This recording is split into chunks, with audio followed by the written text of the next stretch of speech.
In this week's episode of Studio Inter, we'll be reviewing the Barcelona clash with Spanish football expert and Barcelona pundit Rik Sharma. We'll be previewing the Barcelona and Salernitana games, this week's Moggi, Moratti and Frog, and much, much more. Everything here on Studio Inter, only on SempreInter.com. Palla per Ciala, carica il destro, il tiro, e gol, e gol, e gol, e gol, e gol, e gol, e gol, e gol, e gol, e gol, e gol, e gol, Ciala, Ciala, l'ha messa col telecomando.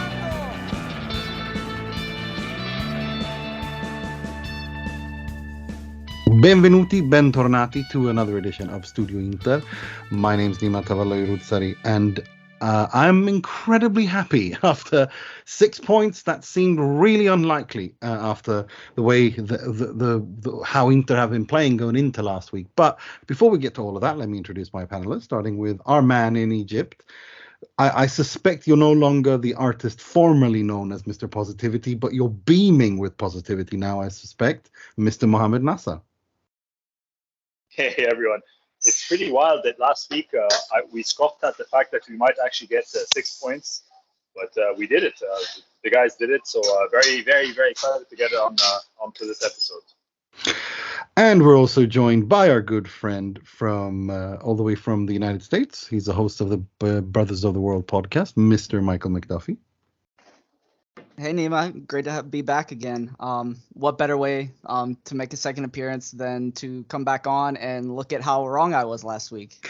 Well, I couldn't let you just come on and be negative. So I figured it's only fair to invite you on and be positive again, and be positive. So that's why I did that. And we're joined by a very special guest. He is a sports journalist in Spain for AFP. He is on. He has a Barcelona podcast together with Samuel Marsden and Tony Juan Marti called Siempre Positivo, making his Studio Inter debut. Welcome, Mr. Rik Sharma. Thank you for having me. Looking forward to doing the pod. Well, let's start that. And I suspect as a Barcelona fan, you're not exactly too happy about the result last week. Before we delve into all the nitty gritty and the controversies and all that, I mean, we were not confident from an Inter perspective going into that game. It felt like Barcelona were much more confident, having conceded one goal, Robert Lewandowski scoring for fun, having played really well against Bayern Munich despite losing, and then the game against Inter came and Barcelona lose that and. What were your thoughts going into the game? Were you surprised by how well organized Inter were, and were you surprised and disappointed by how Barcelona approached the game? One thing before we get started, I'm not actually a Barcelona fan. I have the Barcelona pod, but I'm a Chelsea fan, and I quite like Inter Milan with the Jose Mourinho collection. Of course. Yeah, but getting back to the game, I was very surprised with how it turned out because, like you said, Barcelona have been in very good form. I think the international break caused them a lot of problems. They haven't, historically done well after international breaks, partly because they have so many players who are on international duty, and I think I saw that no side in the world had more than Barcelona away. And so Xavi was left working more or less with the B team while everyone was away. But I mean, he doesn't use that as an excuse. And I don't think we can use that as an excuse for Barcelona either, because on paper, they came into it with arguably the most informed striker in the world, aside from Man City's Erling Haaland. The defense has been in really good condition this season. And there are other kind of reasons that maybe they could use as some kind of defense for the defeat, like, for example, the various injuries they've had at the back, like Jules Koundé, Ronald Araujo weren't able to play. But it wasn't, you look at the game, I don't remember, and you might be able to correct me, but I don't remember Marc-Andre ter Stegen having to make any saves beyond the shot which went in from Calhanoglu from quite a way out, which on another day, it's not a very high XG shot. It's not one which you'd expect would sneak in. It's a great finish from a player that is obviously good at long range shooting. But I don't think Barca conceded too many chances. The bigger worry for them was that they didn't make too many either, beyond the two that really ended up frustrating them, which were the Pedri goal, which I don't know if you guys will have a different opinion to me on this. For me, that by the letter of the law, that should have stood, because the ball did hit Ansu Fati's hand, but it wasn't a deliberate handball, and that means that the goal should have stood. And then, of course, the penalty appeal at the end against was it Dumfries? It was. Yeah. I mean, to me, that was a penalty. Yeah. Yeah, I think it's difficult to argue against the Dumfries situation. His hand is above; it's in an unnatural position. It's above his shoulder. That's a handball, and that, but you know, I actually think that the goal was correct to disallow it because of the position of his hand, and where it was. So I think I do think it was correct to disallow the goal, but I mean I can't think of why that was not given a penalty. No one knows. And this again is why it would be nice if UEFA allowed and FIFA allowed referees to explain their decisions, because no one knows why. I mean, was it before? What was the reasoning behind VAR not calling the referee to look at to have a review of this? I mean, what was the thinking there? How does it work? I mean, if anything, if they were to explain these things and how it works, the knowledge of how the laws of the game work would increase and people would understand more. But instead we get radio silence and people speculate, which is not good. I mean, nobody knows why that was not given, and why nobody knows why the other one was also not given. I mean, it's silly, and you can have, even when you have referees at the highest level explaining these things, who no longer are active, it does create a little bit of a. It would be better if it came from the bodies themselves, allowing the referees to talk. Maybe not give a press conference, but just a statement explaining the reasoning behind the decisions. I think that would calm things down, and even maybe saying, well, it was wrong, we made a mistake, because I mean that people understand that, but this radio silence thing, I'm not a big fan of that. I'm not a big fan of it. I mean, sorry. And you know what, the fact that UEFA want respect for referees, it'd be much more easy for fans to respect them if they were able to give their point of view on things. Yeah, it would seem a lot more reasonable why decisions were made, and people would be like, oh yeah, well that makes sense, because from the angle that the referee was seeing it from, he might not have seen that. Or obviously with VAR, then the technicalities of decisions, why they're given or not given. Yeah, no, I agree 100%. I'm going to hand you over to Michael. Mike, did you have a question for Rik? Then the floor is yours. Yeah, sorry about that. Fumbling with the new layout of Skype, but I guess the question for me, it comes from a place that Inter fans have been sitting for a while, where we feel a sort of pressure on the manager when things aren't going the right way. And I don't know if this is the case at Barcelona. I know things have been going pretty well this season, but what is the expectation for Xavi? What is the pressure on him to get out of this group stage? Like, what does Barca expect out of this match, and what happens if it doesn't go the right way? Yeah, there's a lot of pressure on him to get out of the group because of what they did in the summer, signing various players, but the ones that cost a lot of money: Lewandowski, Rafinha, Jules Koundé, those players, for them to be worth it, and especially Lewandowski, because with Jules Koundé, if Barca choose to sell him in 2 years, they'll get back every penny they spent on him. Same with Rafinha, you imagine. But of course, Lewandowski coming to the club at 34 years old, he's not one. You're not going to get a resale value on him. So signing him was basically a statement saying, we've sacrificed a certain percentage of the future of our television rights and various different parts of the club. All that sacrifice is worth it because we're bringing in a player like Lewandowski who can win us trophies now. And I'm not saying that Barca expect and demand to win the Champions League this season. That would be ludicrous considering they were knocked out in the group stage last year. But I think certainly competing for it is essential. And getting knocked out of the group stage this season would be, I don't want to say completely unacceptable, in the sense that I don't think they'd sack Xavi if they didn't get out of the group. But I mean, the honeymoon would absolutely be over and there'd be a lot of questions asked of him. Mo, did you have a question for Rik? And the floor is yours. Yeah, Rik. So, first of all, thank you for coming on to the pod. But I want to ask you, now that the first match is over, what do you reckon the strategy is going to be coming into the second leg? you think that Xavi's going to go, balls to the wall and trying to pin Inter back right from the beginning, or is he going to be wary of Inter's counter-attacking prowess, which we saw glimpses of in the first leg? How do you think Xavi's going to approach the game overall?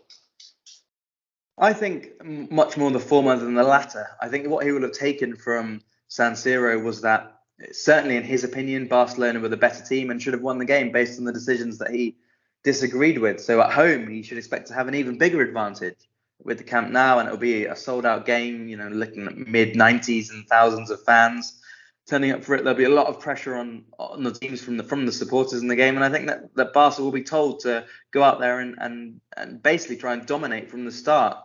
The difference being, certainly from the weekend's game they played against Celta Vigo when they won 1-0. In the first half, they were quite good.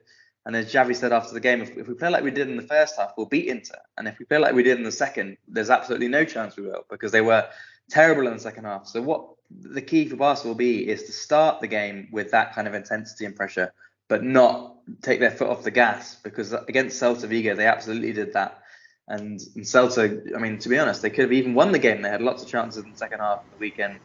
So the key is getting in front, then getting the next goal to move ahead and sort of solidify the advantage, and then you can play from a more secure position. But Xavi was quite angry with his team that they didn't manage to do that against Celta. But absolutely, they're gonna be going for it from the off.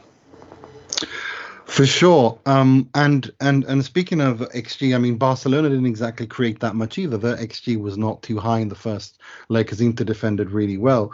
What plans do you? I mean, has he? Because and it kind of looked that way against Celta as well. I was watching that game for parts. Barcelona seem to struggle against teams that defend that deep. What are your thoughts on that? Yeah, I agree. They do struggle. They have struggled in the last 3 games, certainly since the international break, because the game before was against Mallorca, who play with a 5-man defence, very deep, very tight, under Javier Aguirre, who plays more or less similarly to how Inter set up in San Siro and how Celta were taking on Barca as well. And I mean, it's a question which, if I knew the answer 100%, maybe I could be a coach, because it's a big puzzle for Xavi to solve. I mean, Lewandowski, great striker, but you can only put the ball in the net if you get it to him in the right conditions, in the right situations. And the wingers in the last few games have not done enough. Ferran Torres, Rafinha, Ansu Fati, Ousmane Dembele, they all played for part of the game against Celta Vigo, and none of them were convincing. And Xavi said after the game that it's to do with confidence. They need a goal to raise their confidence, but I'm not sure it is, because they've all scored this season. Apart from maybe Ferran Torres, I don't think he scored for Barcelona. I think he scored for Spain. But the 4 of them have scored, have been in the goals, and they were playing well, and suddenly they've dropped off. So I don't think it is just a confidence thing. I think it may be a team mechanics thing. They have to work out how to play with Lewandowski, how to use Pedri and Gavi, who had no space at all in the last game. I mean, Rafinha in the last game was used in a very strange way as kind of more of a central attacking midfielder than a winger, which he's been in all the other games. And it gave Marcos Alonso a lot of room against Inter in the first match. And his crossing, I think, was certainly below par, as was Dembele's, although the chance that did go in was the Pedri goal did come from a Dembele cross, so he kind of got it right towards the end in that game, Dembele. But the key will be not to be as wasteful with the balls as they were. They put in, I believe it's 50 crosses against Inter in the first game, which is kind of the sign of a team that has run out of ideas, doesn't know how to find a way through in the middle. And I'm sure Inter will line up in a similar way, if not more defensively, and just try to keep Barca at bay, because obviously a draw is a great result for Inter in this game. And then, as you pointed out, hit them on the break perhaps. But I mean, the key is, have they had enough time since the first game, which was only last week, to work out how to break down this kind of defence when they didn't do it against Celta Vigo either? So I don't know if Xavi will have found the solution other than, I mean, rely on the quality of the players. For example, I mean, Dembele is one of the most unpredictable players in world football because of how two-footed he is. For me, he'd have been a much better option in that position he had Rafinha in the last game, because I think Dembele could have gone outside or inside in that position, whereas Rafinha was a bit more limited and didn't really have the codes and keys to crack into his defence in that match. Certainly not Certainly not. Also, I mean, given everybody knows about the financial levers that Barcelona pulled, and I don't want to grill you too much on that because there's lots, for people to read down online, and a lot has been said. But one thing is that we've noticed from an Inter perspective is how Barcelona, the club, and their fans have completely gone haywire and consider these two decisions as to be the greatest injustices known to man. And on the other, they just seem completely oblivious to all the dubious decisions, to put it diplomatically, have gone their way, not to mention the fact that their financial situation is what it is, and they're allowed to get away with it. I mean, is there an understanding from the other side of the camp that this might look a little bit hypocritical? Well, as I mentioned earlier, I'm a Chelsea fan. When Xavi was calling for that handball on the side of the pitch in the first game, which reminded me of Chelsea in 2009 when they had 4 penalty decisions that didn't go their way. That was it, and 2 of them were handball appeals. So it did remind me of that. But I don't think from within Barcelona's fan base there is much recognition of it. But I also think that the spending story has kind of been overblown from the other way, because I'm obviously working in Barcelona and covering the club. I'm much closer to that side of events, and you can see, I mean, for example, the spending, the amount they've kind of mortgaged of their overall percentage is 5% of their overall revenue, which is not that much to put on the line over 25 years or whatever the deal is with Sixth Street to mortgage off. So I mean, it's kind of like using up your last bullet in a way, because they don't have many more safety nets after this. But I think it's a fair point that it would have been just as much of a risk to not do anything and to be at risk of being one of those clubs that has the pull in world football, that can bring Lewandowski from Bayern Munich, can bring Rafinha when he's got Chelsea, and same with Koundé as well, with Chelsea trying to get him as well, that brings him to Barca. If you have 4 seasons off your peak, off being on top level, then like Manchester United, you drop well down the pecking order. Look at Frankie de Jong this summer, absolutely refusing to move to Manchester United because he wants to stay at Barcelona because he can feel something big is happening there with Xavi in charge. That to me is something that not only have they paid for these players, they've also paid to stay in the top sort of elite tier of European clubs. Because if they drop out of that, then I think the situation can get a lot worse than it might now. They've given up some of the percentage of their future TV rights. That's a good shout. And before we let you go, what are your predictions for Wednesday? And also, where can people find you on social media and all that? Floor is yours. Well, for Wednesday, I'm afraid I'm going to let down the listeners of the pod, because I think Barca will win this one. I think Barcelona will win, and I expect it will be a good game, but I think it will be by 2 goals in the end. So either a 3-1 or a 2-0, something like that. And in terms of social media, I'm at Rik Sharma _, and my work is on AFP, which means it's actually, I don't know which countries people are listening from, but it gets put all over the world into different newspapers and websites. And the pod that we have, it's a Barca pod. If you want the other side of the story from the game, you can probably listen to the follow-up pod on it, or even today's preview pod at Siempre Positivo on Twitter, Siempre Pod. Yes, and we will be tagging you, the podcast, and your Twitter and linking to it on both the website and also in the post on social media and elsewhere. Thank you so much for coming on, Rik. Really appreciate it. No, thanks for having me. Great to speak with you guys. You too. Take care, and I hope you're wrong about your prediction. Cheers. Right. Let's delve a little deeper ourselves into the game itself. I mean, I think the first things first. We have to talk about Denzel Dumfries' situation, because I don't understand how that's not a penalty. And I've looked at this in so many different ways. It's a stonewall penalty, right? I mean, what are we talking about? But I must say, and I want to hear what you both think about this, the lack of self-awareness that Barcelona as a club and their fans show is, to me, carbon copy of a certain black and white striped club in Turin, and their outrage when they get one refereeing decision against them, or one wrong refereeing decision against them. And it's incredibly amusing to me. Like, I can't stop laughing at it, because it just doesn't it just rings so false in how they see reality, and so that makes it even more delicious to win that way, if that makes sense. I mean, what do you think, Mo? Do you agree with me? I mean, how did you see this? As a long-time Barcelona disliker, very, very little pleases me more than them feeling indignant injustice. It's that's what. But I tell you what, I mean, look, for me, honestly, I mean, sure, it was a penalty. I understand. I mean, I'm not, but I've also seen them not given. Maybe not in the age of VAR after having taken a look at it and everything, but I think the fact that there is no clear and obvious error on the referee's part, it's not like the handball was egregious.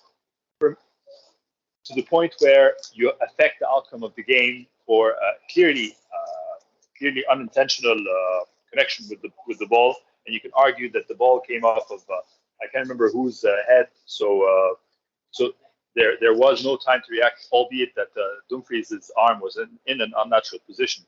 Sure, so we're not arguing that, but I can understand the rationale behind not giving the penalty.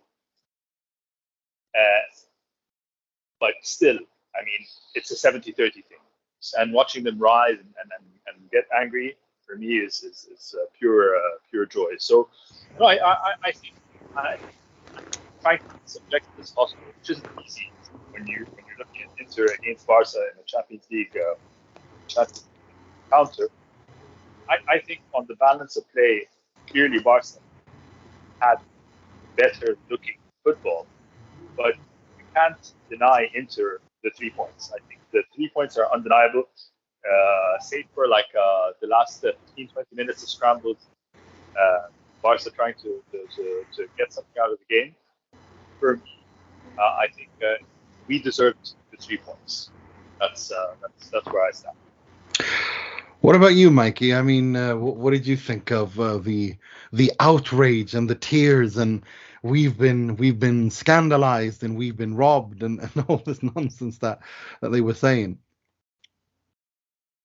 Yeah, I mean, we've seen. I know it's been mentioned by Rick and Mo mentioning his dislike, but there have been calls that have gone for Barca many a time.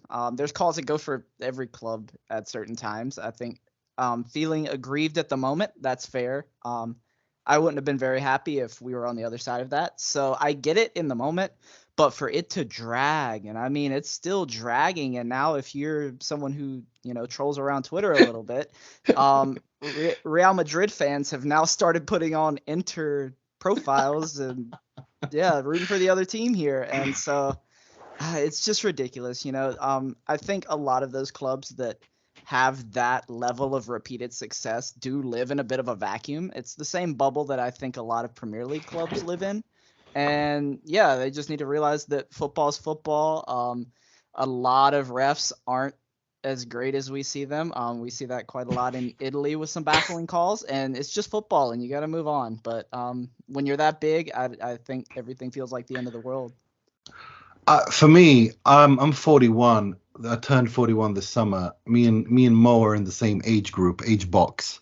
You know how you have every age box. You have 20 to 25, 26 to 30. Me and Mo are in the 40 plus age box, and we've those of us who have been watching Barcelona get dubious decisions their way. My first experience with European football is 1986, when my hometown team of IFK Gothenburg, a group of semi-professionals, got absolutely shafted by Barcelona and the referee in the return leg of the European Cup semi-final, after having destroyed them 3-0 at home and losing that 3-0, having goals disallowed for reasons that no human being still knows today. And when I've interviewed players from that IFK Gothenburg team, and they are convinced that Barcelona bribed the referee. And then, and you see this, not to belabor, I'm not saying that that actually happened, but to see that the way that they have had dubious decisions go their way. The Chelsea game, as Rick pointed to, I mean, there was a point there with the El Clásicos that was, where Mourinho did his classic "¿Por qué?" press conference as a coach of Real Madrid. And Napoli. I mean, we can go on. So many clubs have been screwed over by Barcelona, by the referees when playing against Barcelona, that it does feel, I just can't take it seriously. I mean, even Inter themselves, when Stefano Sensi was fouled in the penalty box and not given a penalty just under Conte. I mean, lots of things that has never happened, and for them to be this indignant, it annoys me that Inter are so quiet. It annoys me. I want Inter to go full on, like Mussolini from the balcony yelling every time they don't get a decision their way in that case, because that clearly, I mean, there's no doubt that this will have an impact on the game and the referee who's in charge of this game, because they, and I hope it doesn't, but I think this kind of thing actually does have an impact. And so I don't, and so I'm worried that Inter being quiet and not speaking loudly against this. And I hope that Simone speaks about this tomorrow at the press conference. I hope Marotta talks about this, saying that, put pressure on the referee so that you're not going to just sit and take it and get screwed over by Barca with dubious calls. And that's what I'm a little bit worried about. But I mean, moving forward to the game itself on Wednesday, I have seen there have been reports of Inzaghi possibly playing a 3-5-1-1. Now Sky Sports said they're going to play a 3-5-2. Gosens might start instead of Di Marco. Personally, if it were up to me, I'd rather play a 3-5-1-1 with Lautaro as the tip of the 9, bench Dzeko, and have play Gagliardini as a mezzala. I'd have Çalhanoğlu as a regista, Barella, and then also Mkhitaryan. Mkhitaryan as the number 10. Ideally, I'd like to play Di Marco again, and Darmian on the other side, and of course De Vrij and Skriniar. They had a fantastic game in Bassoni as well, and Onana, of course. So I mean that's how I see it. But what about you, Mikey? I mean, if you could decide how Inter should play, do you think they should start the same lineup as they did last week against Barca, or would you rather make a minor change and play the 3-5-1-1 that I've been talking about now? At first I kind of wanted to see pretty much the same lineup, but the more I think about it, and now hearing what you've said about it, 3-5-1-1 does sound like a good idea, because we know Barcelona are a team that plays, as their midfield goes, they go pretty much. And if you can put 4 guys on 3 of their midfield, if you're playing, a 3-5-1-1 where you're pretty much playing with 4 midfielders, I think that could help. We've seen plenty of teams man-mark Marcelo Brozovic at the center of our midfield, and if you can do something similar to Busquets and, not really let anyone get going, that could help, because it's going to be tough for a manager like Simone Inzaghi to go into the Camp Nou and, do Jose Mourinho 2010. It takes a special manager, a special team to be able to hold off like that. So the more proactive that Simone Inzaghi can be, the better. Even if he lines up with the 3-5-2, I hope that he's got some plans in place to neutralize Barcelona where it's important. What about you, Mo? What would you do? The 3-5-1-1, or would you do the 3-5-2? Look, I'm pretty much like Mikey in that my initial reaction would have been not to change anything, especially since everyone performed so well defensively and offensively the last time round. But I think you're right. Overloading the midfield will be very important, and having people who double back is important as well. My only concern is, would be to have enough forward pressure to pin back their fullbacks as much as possible, whenever possible, at least when we're on the break, to have that threat going in the opposite direction, just to make sure that they don't run us over rampant. If we sit back too deep, and if we try and hold out too deep too early, I to the office. So I think. Yeah, sorry. No, I was just gonna. Yeah, no, I understand what you're saying. What you mean, and we'll see. I mean, I just on that note, then, do you think Inter will win, and what's your prediction on the game, Mo?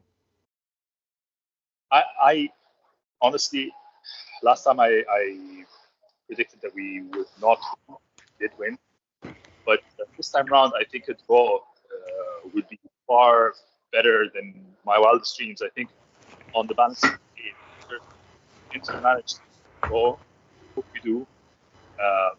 Then we're pretty much through the group, considering that Barca and Inter will probably have the same sort of result against Bayern in Germany. So I'll stick to draw. I don't think we will get a draw. I think Inter are getting screwed by the referee. I think they're going to win 2-3-0, and I think it's going to be one of those games where they get what they want, and the complaining and the outrage will pay off. I hope I'm wrong, but I think that's what's going to happen. Mikey, what do you think? I'll take a 1-1.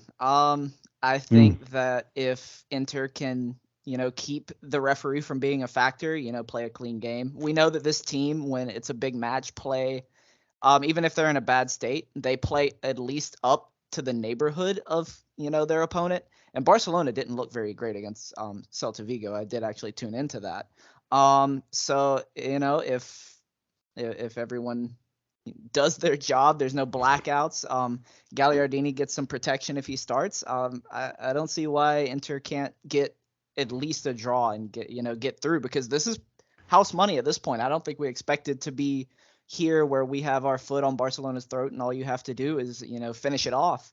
And I hope the team will take the reins and control their own fate here. I hope you're right. From your mouth to God's ears, Mikey. Right, both of you. I mean, 1-1 would be nice, although I don't like the fact that Mo jinxed it, saying that Inter are virtually through because Inter got to beat the Victoria Pilsen at home. And Inter must win games at home in the Champions League. The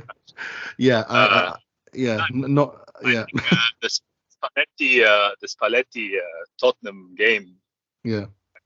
That season was what was it, Ajax in the end that we had to beat at home and we drew? No, it was PSV, I think. Wasn't it PSV Eindhoven? Yeah.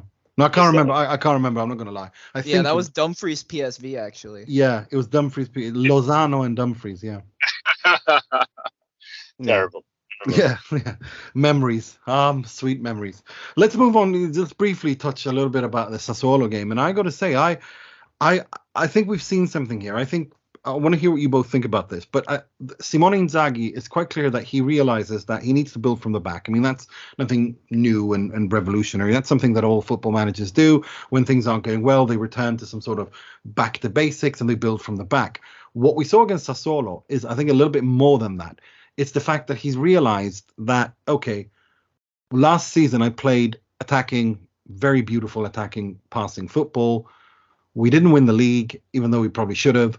We did really well in the Champions League against both Champions League finalists. If we're perfectly honest, Inter should have won the tie against Liverpool, and they should have beaten Real Madrid twice because they were better than Real in both of those games. But regardless, this season, I think he's looking at the squad, and he's going, well, hang on. This is a team that if they defend low, if the balance of the team is low and they defend in blocks, he's got players like Dumfries, like Lukaku, who can attack the space and really hurt teams.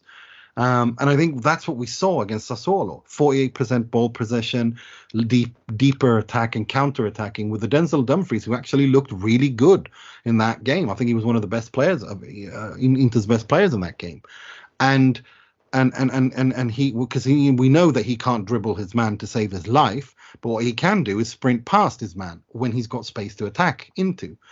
And that's something that I think that's how I want Inter to play. It's kind of how Antonio Conte, how his Inter played as well. Although he plays, his football is much more system based, calcio verticale. He ripped teams apart both with and without possession to win that Scudetto and get to the final of the Europa League, etc. So I'm not, I think this is the way forward for Inter. And I'm keen to hear what you guys think of that. Do you guys think this is how, do you see it the same way I do, or do you think it's more down to chance and just Inzaghi trying to, realizing he has to win and is risk minimizing? What do you think, Mo? I can't remember, was it you or someone else on Twitter who said Inzaghi channeled his inner Allegri, and if we play like that was me. It was you, right? Yes, it was. Week in, week out, and we're winning the Scudetto. I can't agree more. This is the winning formula. Stop trying to play pretty football. Play effective football.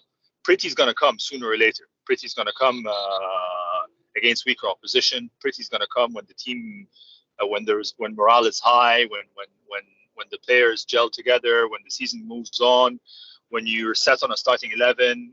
So there's all the time in the world for pretty, but meaningless drop points, you just don't get them back. I heard, I think it was Mkhitaryan's post-match interview where he said that he firmly believes that this was a turning point. The Barca game was important, but the Sassuolo game was a turning point. So to me, this would indicate what you're saying, Nima, that this is not a chance. It's not a coincidence. This is something that they had worked on, and it's a formula that Inzaghi is going with. And I think ultimately, this is what's going to win into the second star. I think the Sassuolo game, the Barca game was fantastic. I watched the Barca game, elated, surprised at the result, nerve-wracking European classic. It had all the hallmarks of a really nice game. But the Sassuolo game for me was the game that made me look at the season finally with a bit of optimism. There's something there. The team played to its potential. Below its potential, ironically, but to its result potential in terms of goal match. And I think this is the way forward for this team. Michael, what about you? What do you think, Mike? Yeah, for me, Inzaghi is finally doing the right thing after doing every possible wrong thing.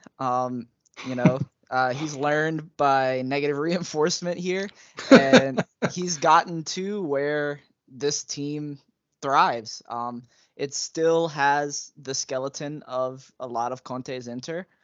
Some of the guys are different, of course, but bringing back Lukaku, it's clear that you can play in that way.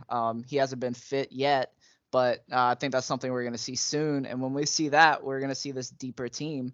But, beautiful football, it's in the eye of the beholder, right? Oh, God, so yes. I can think that, like a counterattack last season, against Roma where Dumfries scored, that was one of the best goals of the season, and that came from a counterattack. I think Simone can play beautiful football. He can implement, some of his more free-flowing ideas, but there's no reason that you can't do that while starting from a deeper position. And I think if we see a beautiful football from this team, it's going to be, in that ilk. Couldn't agree with you more. And it was so nice to see him start André Onana in the Serie A as well. I thought that was incredibly important. And for me, we're going to get to it later as well, but for me, the most important, how Samir Handanovic behaved being benched in the Serie A is incredibly important. The fact that he's the captain and he goes out and gives this captain speech, as Italian media called it, before the game, supporting Onana, showing that he's fully behind the cause, putting the team's needs ahead of his own personal one is I don't think that can be overstated, how important that is to create unity in a group. And I think it's incredibly important that he did that. But there is a worrying sign, and I wanted to talk to you both. This is something, again, that we've seen with Lautaro. He's a patchy goal scorer. And we've seen that he goes for 8-9 games without scoring. And I think now we are somewhere there. He hasn't scored again for quite a few games. And it's starting, and he missed a couple of sitters against Sassuolo, and Consigli, to be fair, made one of the saves of the season on a header that Lautaro had. It was fantastic, but he did miss a few sitters. He's no longer a teenager. He's no longer a young player. He's actually he's an established player. Is this the Lautaro we're seeing now, that he is a patchy goal scorer? He will have periods where he doesn't score for 5, 6, 7 games, and then he scores again in bursts. Or is it? Do you guys think that this is more, again, down to just chance, and maybe the fact that he's had a little bit of a fitness issue, etc. Or what's your thoughts, Mikey?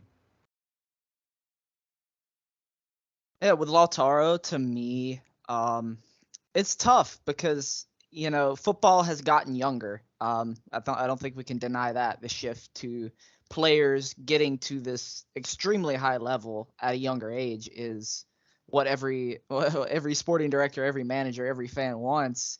But it's not necessarily always the reality. I think that Lautaro still, we know what he is now, but with the way that players start younger, a lot of players are also playing later into their careers. And so it's not necessarily that you can't he can't grow more. I think we've seen that he has some growth this season even. His performance against Milan being one of those. I think that he'll come around. Whether it lasts, the entire season, will be yet to see. But I thought he was, unlucky against Sassuolo. Just another step quicker, he would have had a goal in the first half. Then Consigli does Consigli things. We know that. And I mean, for now, I think he might be a little bit in his head. We've seen him do that before. But I still think he's going to improve. I think he's going to come around this season. And when he's starting with, someone like Romelu Lukaku, who we know he can play well with, instead of Edin Dzeko, who he doesn't have the greatest partnership with, even though the two make it work. It's like a couple staying together for their kids. They're making it work. But it just isn't getting the most out of Lautaro. I could not agree with you more. Mo, where are you on this? I love the analogy about the couple and the kids. But, Me too. So look, I totally think, in my opinion, I think Lautaro is fast becoming a complete striker. I think it's also undeniable that he's not a goal machine, in that he's not going to score the Julio Cruz, Milito, tap-in goals week in, week out. He scores generally prettier goals. He tends to find himself positioned outside of the box more often. That's just where he naturally is. He's able to. He's a much more technically gifted player than either of these guys. So I think you can't have it all. You can't have a guy who drops deep and turns an opponent with a lot of grace, or does his amazing, receive the ball with his back to the goal outside the penalty box and turn 180 degrees on his waist and hit the target. It's just who he is. So I think while you're clearly right. I mean, he is a patchy striker, but again, it is who he is. It comes at the expense of many other very positive attributes. And when you pair him, like you both said, with a Romelu Lukaku or even an Edin Dzeko, a more clinical sort of finisher in the box, you have a far more complete attacking unit than you would if it was just a Dzeko alone or a Lukaku alone, or just playing a 4-3-3 with two wider wingers and a lone striker, regardless of who that person might be, a Haaland or a Lewandowski. I think the solutions through Lautaro's technical abilities and his ability to hold the ball and take on players outside of the box and create chances on his own from the outside the box is what makes him both patchy, but be a very different sort of talent and with a unique skill set utilized way on the pitch. Yeah, that's a fair point. I hope that I'm of the opinion that I just want that he's not a patchy striker, or I want him not to be. Not the my opinion is, I hope he's not a patchy striker, because I think he's got everything else. And the part you said about him being a complete striker, I couldn't agree with you more, because I think I think he's got everything, and he's also built his body up as well. He's stronger than he's ever been before, and before he used to be he used to weigh a little bit too lightly, but not anymore. And so he's in mint condition physically, mentally, and I don't want him to be a patchy striker. If he can score once, twice, keep it going for a longer period of time, I think he will be a goal machine, because I think he's got everything. I think it's more down to relaxing in the finishing, in the final third when he finishes. It feels to me like he tries too hard. He tries to put too much power or pace in it, instead of maybe placing it past at times and being a bit more relaxed and cool.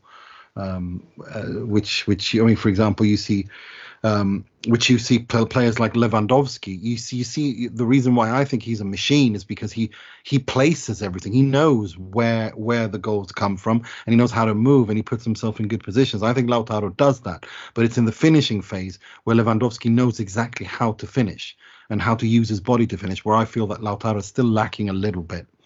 I think he gets a little bit too eager. Right, after Barcelona, Inter play Salernitana, and they host Salernitana, and this is a game where, I mean, we're not going to spend a lot of time on it. I'm just going to say Davide Nicola has done an excellent job at Salernitana. His great escape last season is one of the greatest escapes that that has happened in modern time in Serie A. But they do have a few Inter killers. They have Bonazzoli, who was an Inter Primavera player. They have our good friend, the Polish gunman Krzysztof Piątek, who flopped miserably at Milan. I think he's definite. I mean, it's kind of written in the stars that Piątek's going to score, isn't it? But I do think that this is a game Inter should win 3-1. I'm going to go 3-1 comfortably. And a goal from Piątek, maybe one from Bonazzoli, but this is something Inter should win, right? Without much fuss. What do you think, Mike? Yeah, give me a 4-1 here, actually. Lautaro is a big fan of playing against Salernitana. I think that may be his most scored against team. Yeah. Let's get him off the schneid with one. Lukaku's supposed to be back for that, possibly. If he's in there, give me a goal there. And then throw one in from a defender somewhere. Or a couple more from defenders, midfielders, anywhere you want them. Nice one. What about you, Mo? Predictions and thoughts on that? I'm just very happy to see Candreva back. I love that guy, man. I think really, no. I just a lot of joy, Candreva. It's good to welcome him back to the San Siro in Salernitana garb after his stint at Sampdoria. I think it's going to be a clean sheet, guys. I think I hope so. It all depends on what we do against Barca defensively. But I think the defense is defensive unit is growing, and I think a clean sheet with Onana, if he's in goal, a lot of good in the Serie A. And I think it's going to be a few goals. So let's give it a 3-0 for Inter. I actually think Samir Handanovic is going to start against Salernitana. I think Onana is going to start against Barcelona, but I think he's going to play Handanovic against Salernitana just to keep him going. I really think so, because he said he's not made a final decision yet. But I mean, he's got no choice but to say that. He can't exactly turn around to the captain of the team and say, "Yeah, you're benched forever."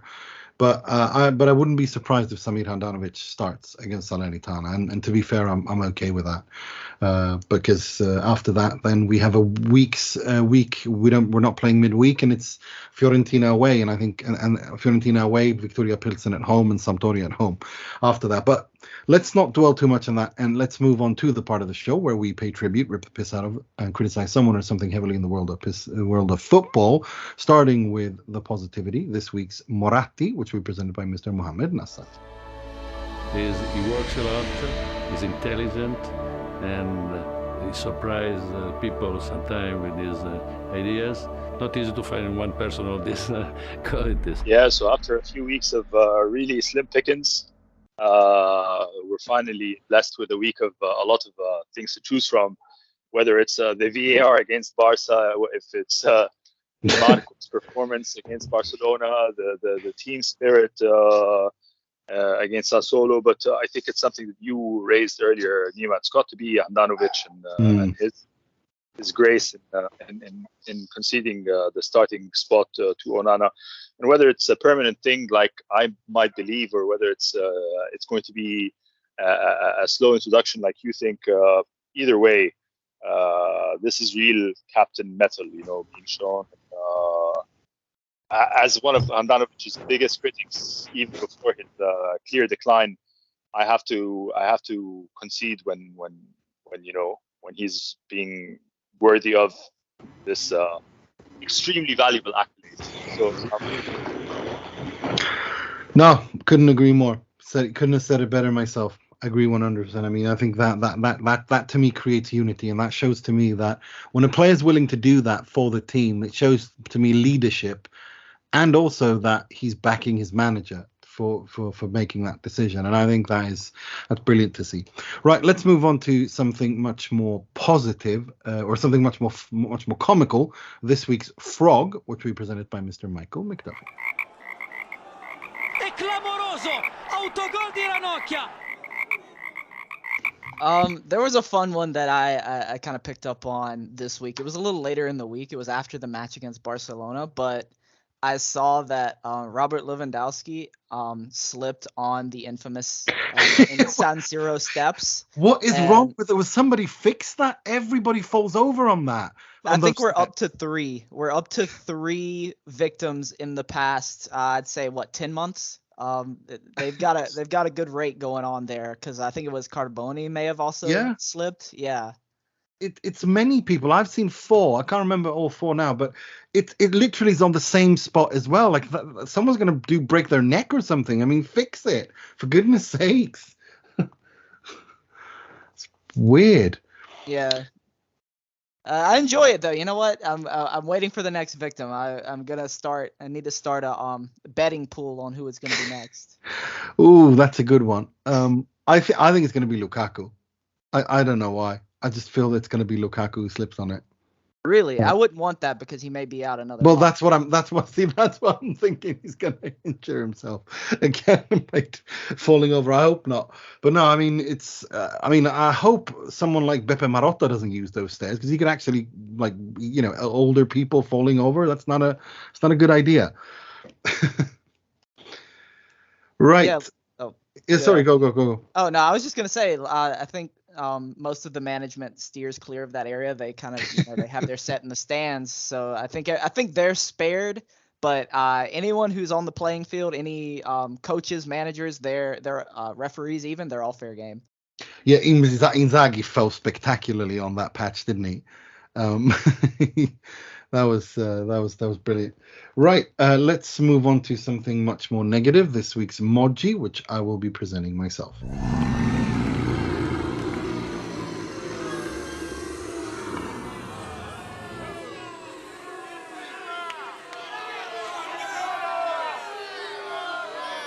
Right, so this week's Moggi has to be Juventus, for they just can't give it up. They have appealed. I've lost count how many appeals it is now, of the 2006 Serie Scudetto, which was awarded to Inter for finishing for not violating, the Article 6 of the sports code, and